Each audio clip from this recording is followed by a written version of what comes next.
Study IQ IAS, आपका selection हमारा mission.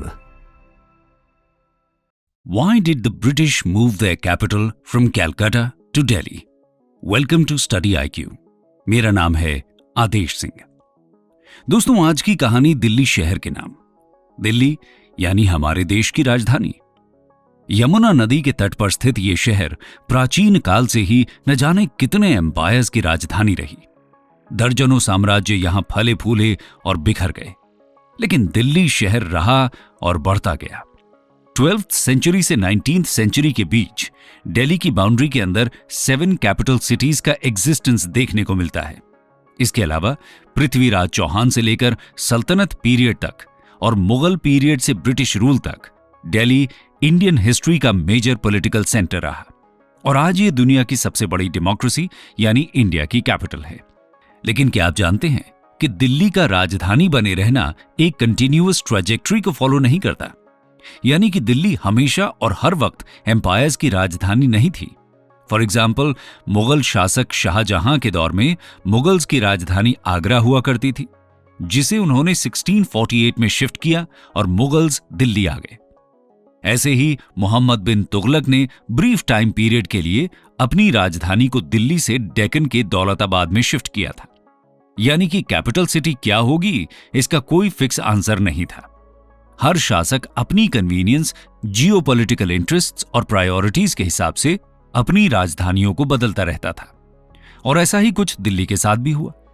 अगर हम modern Indian capital new Delhi की बात करें तो उसके रूट्स ब्रिटिश राज में दिखते हैं। लेकिन क्या आप जानते हैं कि जिस मॉडर्न फॉर्म में आज हम राजधानी दिल्ली को देखते हैं, उसकी शुरुआत असल में 1911 में हुई थी, यानी कि इंडिया में ईस्ट इंडिया के आगमन के लगभग 300 साल बाद। जी हां दोस्तों, दिल्ली के पहले ब्रिटिशर्स की कैपिटल कैलकाटा हुआ करती थी, जिसे आज हम कोलकाता के नाम से जानते हैं। 1772 से 1911 तक कैलकाटा ही ब्रिटिश राज का पॉलिटिकल और एडमिनिस्ट्रेटिव सेंटर रहा, जिसके बाद 12th सेंचुरी 1911 को हिस्टोरिक दिल्ली दरबार में ब्रिटिश एम्पायर के एम्परर जॉर्ज V ने कैपिटल को कैलकाटा से दिल्ली शिफ्ट किया। पर इस पूरे प्रोसेस के पीछे क्या कहानी है और आखिर क्यों ब्रिटिशर्स कैलकाटा से दिल्ली आए? आज की इस कहानी में हम आपको यही बताएंगे कि आखिर क्यों ब्रिटिशर्स ने अपनी कैपिटल को कैलकाटा से दिल्ली शिफ्ट किया, और बाद में जानेंगे कि किस तरह दिल्ली को आज का मॉडर्न अवतार मिला। चलिए शुरू करते हैं ब्रीफ हिस्टोरिकल बैकग्राउंड से, और सबसे पहले समझते हैं कि दिल्ली के पहले कैलकाटा को कैपिटल क्यों चुना गया। How did Calcutta become the capital of British India? दोस्तों, कैपिटल के रूप में कैलकाटा की हिस्ट्री को समझने के लिए हम आपको ले चलते हैं 17th सेंचुरी में। बात है 1698 की, जब ब्रिटिश ईस्ट इंडिया कंपनी के एक एजेंट जॉब चार्नॉक ने मुगल्स के साथ नेगोशिएशंस करके गंगा नदी के छोर पर 3 गांवों की जमींदारी प्राप्त की। हुगली रिवर के तट पर ये गांव थे सुतनुती, गोविंदपुर और कालिकाता। यहां पर इंग्लिश ने एक ट्रेडिंग पोस्ट सेटअप किया। 1700 में इसे फोर्टिफाई किया गया और इसको नाम दिया गया फोर्ट विलियम्स। ब्रिटिश के आने से पहले कैलकाटा सिर्फ एक छोटा सा गांव ही था और बंगाल की कैपिटल थी मुर्शिदाबाद। अब आता है ईयर 1756, जब बंगाल के नवाब सिराजुद्दौला ने इस फोर्ट पर अटैक कर उसे कैप्चर कर लिया। इस अटैक का कारण था ब्रिटिश द्वारा ट्रेड प्रिविलेजेस का मिसयूज, जिसके चलते स्टेट को रेवेन्यू लॉस हो रहा था। इसके बाद 1757 में हुई बैटल ऑफ प्लासी में ब्रिटिश ने सिराजुद्दौला को डिफीट किया और सिटी को फिर से कैप्चर कर लिया, और यहां से कोलकाता ब्रिटिश का स्ट्रांग होल्ड बना।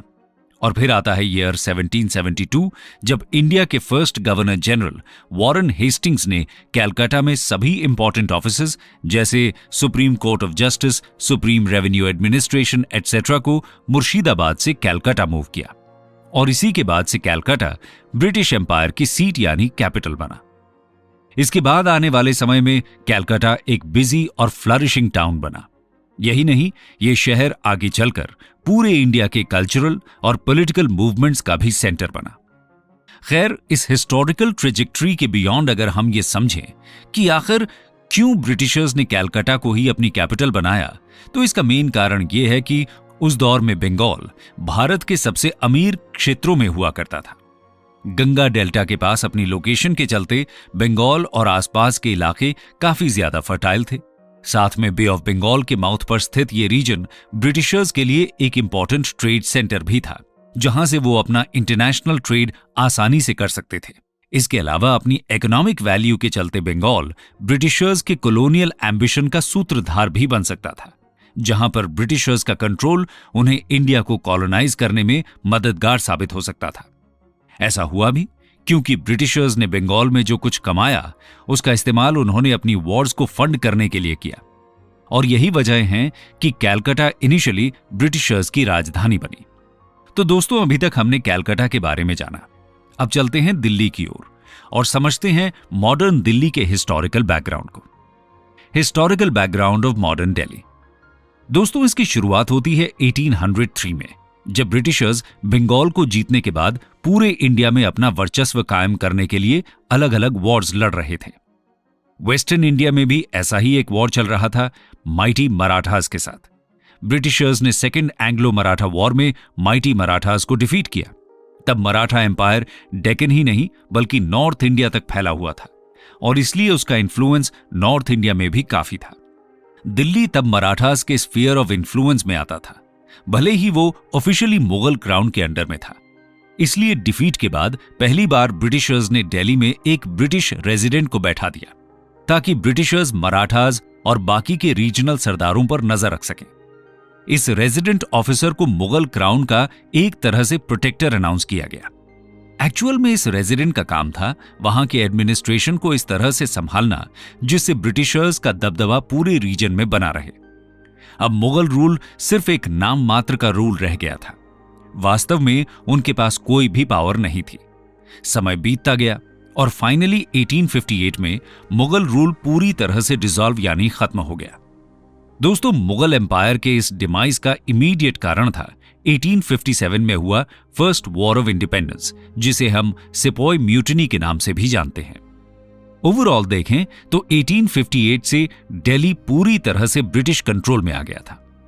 यहां तक दोस्तों हमने देखा कि ब्रिटिश इंडिया की पहली कैपिटल कैलकाटा क्यों थी, और फिर हमने देखा कि किस तरह दिल्ली ब्रिटिशर्स के कंट्रोल में आई।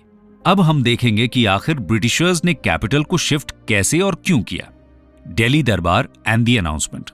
दोस्तों, जैसा कि हमने शुरू में बताया था कि 12 दिसंबर 1911 को ब्रिटिश एम्पायर के एम्परर जॉर्ज V ने दिल्ली दरबार में कैपिटल को शिफ्ट करने का अनाउंसमेंट किया। आपको बता दें कि इसके पहले भी 2 बार इस दिल्ली दरबार का आयोजन किया जा चुका था। पहला था 1877 में, जो उस समय के वाइसरॉय लॉर्ड लिटन की मेजबानी में हुआ। इसका आयोजन क्वीन विक्टोरिया को इंडिया की एम्प्रेस अनाउंस करने के लिए किया गया था। दूसरा दरबार हुआ 1903 में, जिसको लॉर्ड कर्जन ने ऑर्गेनाइज किया था, जो उस समय के वाइसरॉय थे। इसका आयोजन किंग एडवर्ड VII के कॉरोनेशन यानी राज्याभिषेक के लिए किया गया था। इसके बाद तीसरा दिल्ली दरबार हुआ 1911 में। इन सभी दरबार्स को बुराड़ी रोड में स्थित कॉरोनेशन पार्क में ऑर्गेनाइज किया गया था। यहां एक इंटरेस्टिंग चीज सामने आती है कि आखिर कैलकाटा की कैपिटल होते हुए भी इन दरबार्स को दिल्ली में क्यों ऑर्गेनाइज किया गया। जरा सोचिए, ऐसा शायद इसलिए क्योंकि यही वो सिटी थी जहां पहले के बड़े बड़े एम्पायर्स की रॉयल सेरेमनीज को ऑर्गेनाइज किया जाता था। यानी दिल्ली अपने इतिहास के चलते देश में एक सिंबॉलिक वैल्यू भी रखता था।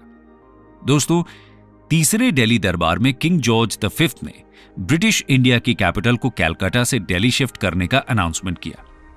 1900 की शुरुआत में ही ब्रिटिश एडमिनिस्ट्रेशन को एक प्रपोजल यानी प्रस्ताव भेजा गया था। इस प्रस्ताव में दिल्ली को कैपिटल बनाने की मांग की गई और ब्रिटिश गवर्नमेंट ने इस प्रस्ताव को स्वीकार कर लिया। आइए अब जानते हैं कि इस शिफ्टिंग के कारण क्या थे। Reasons for shifting capital. दोस्तों, ब्रिटिशर्स द्वारा कैपिटल को कैलकाटा से दिल्ली शिफ्ट करने के पीछे 2 मुख्य कारण थे। पहला कारण था बंगाल पार्टीशन के कारण शुरू हुआ क्राइसिस। जी हां, 20th सेंचुरी की शुरुआत में कैलकाटा इंडियन नेशनल मूवमेंट का सेंटर बन चुका था। इस मूवमेंट को कमजोर करने के लिए ब्रिटिशर्स ने 1903 में बंगाल को 2 पार्ट्स में डिवाइड करने का प्लान पब्लिश किया। लैंग्वेज और रिलीजन के बेसिस पर रीजन को डिवाइड करके वो हिंदू मुस्लिम्स और लिंग्विस्टिक आइडेंटिटीज के बीच फूट पैदा करना चाहते थे, ताकि बंगाल में जोर पकड़ रहे नेशनल मूवमेंट की यूनिटी भंग हो जाए। इस प्लान के पब्लिश होते ही बड़े स्तर पर पॉलिटिकल और रिलीजियस प्रोटेस्ट्स होने लगे। इसके अलावा एंटी ब्रिटिश सेंटिमेंट्स के चलते ब्रिटिश गुड्स का बॉयकॉट भी होने लगा। ऐसे में ब्रिटिश एडमिनिस्ट्रेशन प्रॉपर्ली वर्क नहीं कर पा रहा था और इसी कारण कैपिटल को शिफ्ट करने का प्लान पास किया गया। दोस्तों, दूसरा कारण था 1909 का इंडियन काउंसिल्स एक्ट। इस एक्ट में सेंटर और प्रोविंसेस की लेजिस्लेटिव काउंसिल्स की साइज को बढ़ाया गया। इसके साथ ही इस एक्ट ने लेजिस्लेटिव काउंसिल्स में इलेक्टेड मेंबर्स को इंट्रोड्यूस किया, यानी अब काउंसिल्स का इंपॉर्टेंस बढ़ने लगा था। इन काउंसिल्स को एफिशिएंट तरीके से गवर्न और कोऑर्डिनेट करने के लिए ब्रिटिशर्स को एक सेंट्रली लोकेटेड कैपिटल की जरूरत थी और दिल्ली इसके लिए सबसे सूटेबल थी, क्योंकि वो ईस्टर्न कॉर्नर में स्थित कलकत्ता के मुकाबले सेंट्रली लोकेटेड थी। तो ये थे दो मेन रीजंस जिनके कारण दिल्ली को कैपिटल बनाया गया। इनके अलावा कुछ और रीजंस भी दिए जा सकते हैं, जैसे कि ये कि दिल्ली इसके पहले भी कई एम्पायर्स का पॉलिटिकल सेंटर था और इसीलिए दिल्ली की अपनी सिंबॉलिक वैल्यू थी। इंडियन मासेस ने काफी समय तक दिल्ली से राज करने वाले शासकों को ही अपना असली शासक माना था और ब्रिटिशर्स भी भारत के लोगों में खुद की ऐसी ही इमेज बिल्ड करना चाहते थे ताकि पूरे इंडिया में उनकी हेजेमनी बरकरार रहे। इसके अलावा Delhi strategic point of view से भी क्रूशल था। उस दौर में इंडिया के लिए सबसे बड़ा external threat generally north west से ही था। महमूद गजनवी से लेकर तैमूर और अब्दाली तक सारे इन्वेडर्स नॉर्थ वेस्ट में लोकेटेड माउंटेन पासेस से ही इंडिया आए थे। ऐसे में अगर इंडिया को सिक्योर कर वहां पावर को कंसोलिडेट करना है तो उसके लिए दिल्ली एक क्रूशियल लोकेशन थी जो नॉर्थ वेस्टर्न पासेस से नजदीक थी, जबकि सदर्न पेनिनसुला अरेबियन सी और बे ऑफ बंगाल से घिरा था और वहां से एक्सटर्नल थ्रेट का खतरा कम था। ऐसा इसलिए भी क्योंकि कुछ ही देश थे जिनकी नेवीज तब इतनी पावरफुल हुआ करती थी। दोस्तों, एक और कारण यह दिया जाता है कि दिल्ली इंडिया के दो क्रूशल सिल्क रूट्स यानी दक्षिण पथ और उत्तर पथ के फीडर रूट्स और जंक्शंस के पास स्थित था। ये दोनों routes Central Asian silk route को इंडिया के ईस्टर्न और सदर्न रीजन से कनेक्ट करते थे। ऊपर से दिल्ली तो उत्तर पथ में ही लोकेटेड था और इसलिए हमेशा से एक इंपॉर्टेंट कमर्शियल सेंटर भी था। ऐसे में दिल्ली की कमर्शियल वैल्यू भी हिस्टोरिकल थी और इसलिए ब्रिटिशर्स के लिए यह शहर बेहद जरूरी था। तो दोस्तों, इन्हीं पॉसिबल कारणों के चलते 12 दिसंबर 1911 को अनाउंसमेंट हुआ कि दिल्ली ब्रिटिश इंडिया की राजधानी बनेगी। अनाउंसमेंट होने के 3 दिन बाद किंग जॉर्ज V और उनकी क्वीन मैरी ने न्यू दिल्ली का फाउंडेशन स्टोन रखा और न्यू दिल्ली के मॉडर्न फॉर्म की शुरुआत हुई। लेकिन इसके बाद भी इस सिटी को बसने में टाइम लगा। न्यू दिल्ली को रायसीना हिल में एक 10 स्क्वायर माइल एरिया में कंस्ट्रक्ट किया जाना था। न्यू दिल्ली और उसकी बिल्डिंग्स को डिजाइन करने के लिए 2 आर्किटेक्ट्स को बुलाया गया था, एडवर्ड लटियंस और हर्बर्ट बेकर। आप जानते हैं कि इस दौरान वर्ल्ड वॉर 1 की अटकलें लगाई जा रही थी, जो 1914 में शुरू भी हो गया। इसलिए इस कैपिटल का कंस्ट्रक्शन मेनली वर्ल्ड वॉर 1 के बाद ही शुरू हुआ और इसे कंप्लीट होने में 20 साल लगे। बिल्डिंग्स के अलावा गार्डनिंग और प्लांटेशंस की प्लानिंग को AEP ग्रेसन ने लीड किया। आगे चलकर यह शहर लटियंस दिल्ली के नाम से जाना जाने लगा, जो आज भी फेमस है। फाइनली 10 फरवरी 1931 को इंडिया के वाइसरॉय लॉर्ड अर्विन ने इसका इनॉग्रेशन किया और यहां से दिल्ली के इतिहास को एक नई दिशा मिली।